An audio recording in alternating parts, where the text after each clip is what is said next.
Hola Fox. If you want to kickstart your career, like your academic career abroad, like any country, whether it's USA, UK, Canada, Australia, or New Zealand, first of all, you need English proficiency. And to prove your English proficiency, there are two kind of exams, IELTS and TOEFL. But most of the colleges and most of the students prefer IELTS. So today we are discussing about IELTS. So Dhruv, what type of modules are there in IELTS? So first of all, the full form of IELTS, which is before you start for exam, you need to what is it? So IELTS is International English Language Testing System. So it tests your English proficiency and what you know about grammar and everything, which you have to prove for the country which you want to go for your further studies. Exactly. So basically in IELTS there are two modules: academic, which is for student visa, if you are applying for student visa and go for further studies, and if you want general IELTS, you have like going for your permanent residence or work visa or anything. So today mostly we'll talk about the academic for helping the students. So in academic there are four different parts, which is listening, reading, writing and speaking, in which listening, reading and writing includes the theoretical part where you have to write something or listen to something, and speaking, it depends upon your vocabulary and it's a verbal exam, you have to appear like an interview. Yes, Aman. So what do you suggest about the speaking and your tips how to prepare and what to keep in mind before you go for exam and preparing it? In speaking, what you need is confidence, vocabulary, body language, and correct mindset.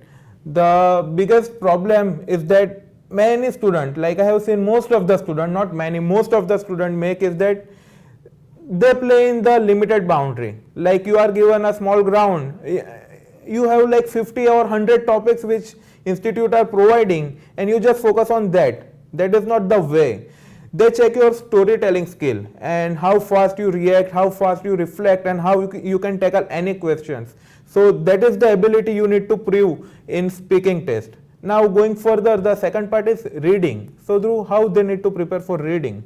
Reading is basically a 1 hour exam, so they have 3 different passages on it, and in most of the cases difficulty is increasing while you move from first to second to third passage. Like most of time it is like that. And for reading, basic funda is you read properly, and while you go through it, mark out the adverbs and words which you find like similar to the questions. And when you complete reading, you have to read the questions very properly, because if you are looking for a wrong information which is asked and you write that, you are losing your marks for your like silly mistake. So always read with proper care. And for reading, I suggest when you practice, don't try to practice all 3 passages at once, because even for me also, if I practice 3 passages at once, it takes 1 hour constantly and it's very boring, and to read all lot of stuff together, it's very boring. So like practice for first passage 17 minutes, then keep like 17-3. So you can have a short 2-minute break after completing your first passage and try to complete within the time frame. Always practice with a time clock or use your phone, because in exam, if you appear and you have not practiced with time, so if you waste half an hour for the first passage only, then you have very less time left for the second and third passage. So keep a practice of using a time clock, and also when you practice, write down the good verbs which are mentioned in the passage, so you can use that for your writing part, because it is like a dictionary. You can go through it and use those words and try to understand in your own language what is the information given, so it will be easy to find out the correct answer. Exactly. And the third part is writing. So in writing, same problem. Like the institute where you are studying or the books you are reading is providing you limited amount of material, in which there are given time frame, no not time frame, sorry, but the frame, structure and the phrases they use. Now the IELTS examiner and IELTS the supervisor, which are going to check your writing task, they know that the books you are reading and the institute where you are studying, they know the phrases and the framework which you are getting. Yeah. So if you write accordingly that, you will not be able to score more bands. But if you use your own words, if you use your own mind and play outside of the box, you can achieve more bands at any day. Because we are like pursuing exam first time and they are doing that since long years, so they know all your basic fundas. Like I have seen many coaching classes, they provide you the phrases like, if you start your first paragraph, start with first and foremost, I would like to suggest. Then if you start your second paragraph, you said to continue with the previous topic. Don't go for all that, just represent your views and first of all understand the topic. And some suggest that you should clear the thought in first paragraph only and then write on it. Some suggest that you should give introduction, then discuss the topic, and in the last paragraph give conclusion.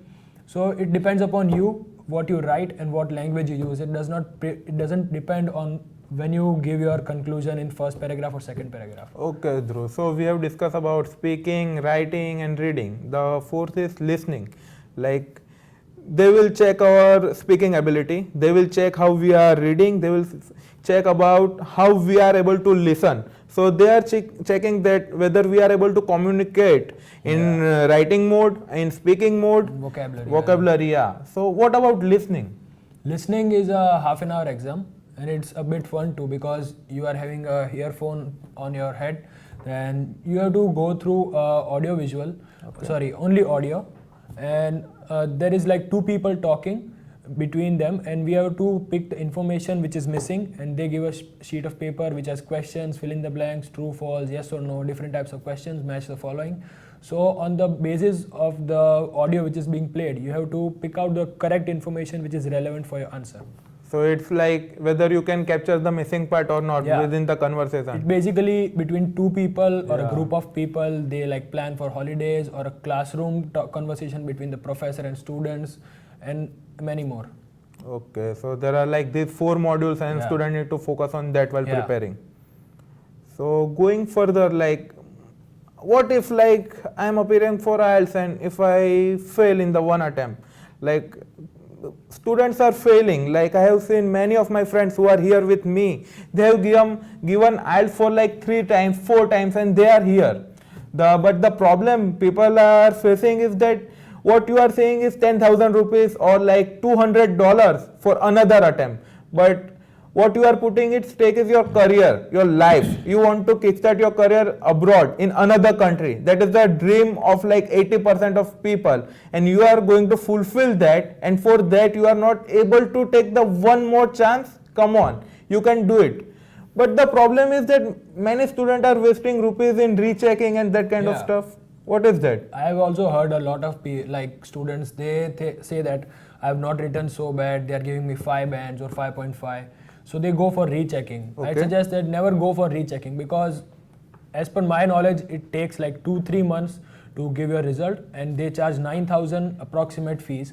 So I'd suggest if you are spending 9,000 rupees on checking the previous what you have written and you are not accepting your mistake, I'd suggest go for investing 3,000 more and 12,000 and appear for the new exam. You can get your result within 13 days and you go for further process of visa and everything. And one more excuse, Dhruv, that many students are giving that I belong to Gujarati medium or I belong to Hindi medium, or in my home frequently we don't communicate in English language, or that are the excuses which most of the students are giving for not appearing in IELTS. But if you want to kickstart your career and if you want to take the game to the next level, you need to learn the rules of the game. Then you can mold it, you can change it, and you can do whatever you want to do. But first step is IELTS, and if they want to check your English, you need to be proficient in English. That is the way.